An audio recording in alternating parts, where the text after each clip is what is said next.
Hello friends, मैं हूं सत्येंद्र सैनी और आप देख रहे हैं यूट्यूब चैनल ऑफ वकील करो। आज का हमारा जो मेन टॉपिक है वो है calculation of interest rate on micro finance companies. कि जब भी हम माइक्रो फाइनेंस बिजनेस शुरू करते हैं तो हमारे माइंड में क्वेश्चन होता है कि क्या इंटरेस्ट रेट हम चार्ज करें अपने कस्टमर से, सो दैट कि हमें कोई लीगली प्रॉब्लम ना आए, हम प्रॉपरली नॉर्म्स को फॉलो करते रहें। तो आज मैं आरबीआई की डायरेक्शंस के अकॉर्डिंग आपको इंटरेस्ट रेट का कैलकुलेशन करना बता रहा हूँ उसमें, कि कैसे हम इंटरेस्ट रेट का कैलकुलेशन माइक्रो फाइनेंस कंपनीज़ में, लाइक सेक्शन 8 कंपनीज़ में या फिर अदर एनबीएफसी एमएफआईज़ में कर सकते हैं। तो चलिए स्टार्ट करते हैं। सबसे पहले हमें देखना है कि एक आरबीआई का मास्टर डायरेक्शन है। सबसे पहले हमें एक मास्टर डायरेक्शन आरबीआई का फॉलो करना है। मास्टर डायरेक्शन का जो कॉपी है वो आपको डिस्क्रिप्शन लिंक में मिल जाएगा, आप वहाँ से उसको ले सकते हैं। तो यहाँ पे मास्टर डायरेक्शन के अकॉर्डिंग इसमें मेंशन किया गया है कि कोई भी इंटरेस्ट रेट जो होगा अपना सेक्शन 8 माइक्रो फाइनेंस के लिए या फिर एनबीएफसी कोई भी सेक्शन 8 माइक्रो फाइनेंस के लिए या फिर एनबीएफसी एमएफआई के लिए, वो इन दोनों पॉइंट्स में से, मतलब point number A and B में से जो भी लोअर रहेगा, विच एवरेज लोअर होगा, वही हमारा इंटरेस्ट रेट रहेगा। तो सबसे पहला पॉइंट कहता है कि the average base rate of 5 largest commercial banks multiplied by 2.75 per annum. मतलब कि अगर 5 लार्जेस्ट कमर्शियल बैंक की हम एवरेज बेस रेट को 2.75 से मल्टीप्लाई करते हैं तो वो हमारा पॉइंट नंबर ए का रेट निकल के आ जाएगा, है ना। इसको आगे एग्जांपल के फॉर्म में हम समझेंगे। सेकंड पॉइंट ये है कि cost of funds plus 12% margin for MFIs. मतलब अगर हम कोई कैपिटल अपने बिजनेस में इन्वेस्ट करते हैं तो उसमें अगर हम 12% अपना मार्जिन जोड़ते हैं कॉस्ट ऑफ फंड्स में। कॉस्ट ऑफ फंड्स का कैलकुलेशन कैसे होगा वो भी मैं आपको बताऊंगा। कॉस्ट ऑफ फंड्स में अगर हम 12% मार्जिन ऐड करते हैं तो वो भी हमारा बी पॉइंट का रेट निकल के आएगा। तो ए एंड बी पॉइंट्स दोनों में से जो भी लोअर होगा, विच एवर इज़ लोअर, वो हमारा इंटरेस्ट रेट रहेगा सेक्शन 8 माइक्रो फाइनेंस के लिए एंड एनबीएफसी एमएफआई के लिए, माइक्रो फाइनेंस इंस्टीट्यूशंस के लिए।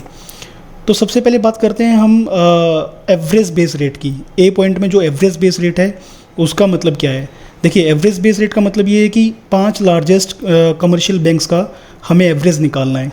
तो हम पहले क्या करेंगे, जो भी हमारा 5 कमर्शियल बैंक्स का, लार्जेस्ट कमर्शियल बैंक्स का जो भी रेट होगा उसका टोटल करेंगे। टोटल करके हम उसको 5 से डिवाइड कर देंगे। 5 से डिवाइड क्यों कर रहे हैं? क्योंकि हम 5 बैंक का यहाँ पे टोटल कर रहे हैं, तो इसीलिए हमने एवरेज पाँचों का एवरेज निकालने के लिए हमें 5 से ही इसको डिवाइड करना होगा। तो 5 का जो रेट है, फॉर एग्जांपल इसको एग्जांपल के उसमें समझते हैं, एग्जांपल फॉर्म में इसको समझते हैं।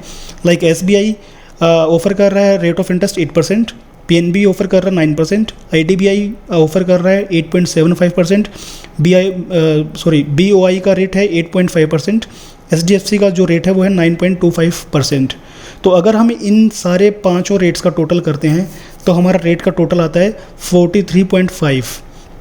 सो 43.5 को अगर हम 5 से डिवाइड करते हैं तो एवरेज रेट हमारा आता है 8.7%। और जैसे ही हम बात करें तो 8.7 को हम अगर मल्टीप्लाई करते हैं 2.75 से, जैसा पॉइंट नंबर ए में गिवन है, तो हमारा जो रेट निकल के आता है पर एनम वो है 23.92%। तो ए पॉइंट में जो हमारा रेट निकल के आया है इस एग्जांपल के अकॉर्डिंग वो है 23.92%। अब मैं बी पॉइंट में बात करता हूँ कॉस्ट ऑफ फंड्स की, कि भाई कॉस्ट ऑफ फंड्स हमें कैसे कैलकुलेट करना है। तो देखिए, जब भी हम बिज़नेस में पैसा लगाते हैं अपना फाइनेंस में, सेक्शन 8 माइक्रो फाइनेंस कंपनी में या फिर एनबीएफसी एमएफआई में, वो 2 फॉर्म में लगता है। फर्स्ट फॉर्म ये है कि हम उस पैसे को, जो हमारे पास सेल्फ ओन फंड है, उसको एज ए कैपिटल अपने बिजनेस में इन्वेस्ट करें। सेकंड ये है कि हमारे पास नेट ओन फंड्स का कमी है, शॉर्टेज है, तो उस सिचुएशन में हम लोन लेकर के किसी थर्ड पार्टी से, आउटसाइडर से हम लोन लेकर के अपने बिजनेस में पैसा इन्वेस्ट कर सकते हैं। फॉर एग्जाम्पल, अगर मैं लोन लेता हूँ, उसका रेट 12% है, तो इन दैट सिचुएशन 12% मेरा कॉस्ट हो जाएगा, कॉस्ट ऑफ फंड हो जाएगा उस पैसे के against. For example 50 lakh rupees अगर मैं बाहर से उठा रहा हूँ पैसा कहीं से भी, और उस पैसे का जो रेट है, इंटरेस्ट रेट है पर एनम, वो 12% है, तो मेरा कॉस्ट ऑफ फंड्स क्या हुआ? 12%।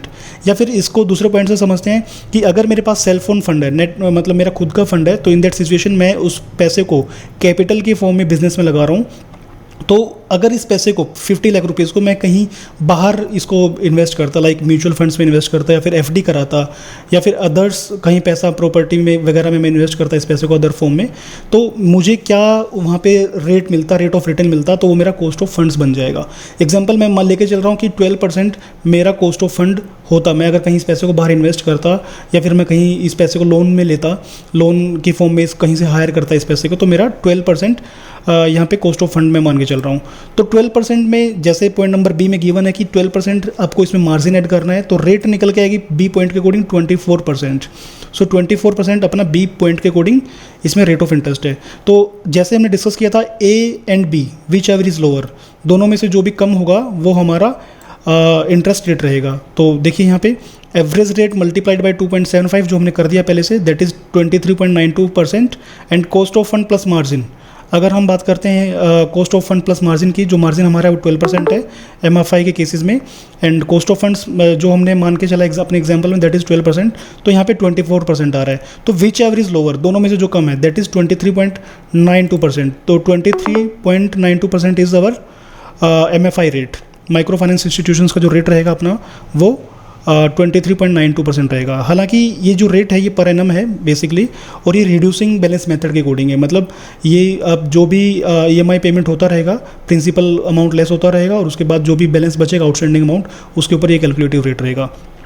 हालांकि प्रोसेसिंग फ़ीस जो है वो इसमें कहीं गिवन नहीं है मास्टर डायरेक्शन में, तो प्रोसेसिंग फ़ीस जो रीजनेबल रेट है वो आप चार्ज कर सकते हैं additionally, there is no any issue at all. और इसके बाद अगर कोई भी इस तरीके की कोई क्यूरी होती है तो आप हमारे स्क्रीन पे दिए हुए नंबर्स पे कॉल या व्हाट्सएप कर सकते हैं, या फिर आप हमारी वेबसाइट को विजिट कर सकते हैं, that is www.vakilkaro.com। Thank you for watching us, keep supporting.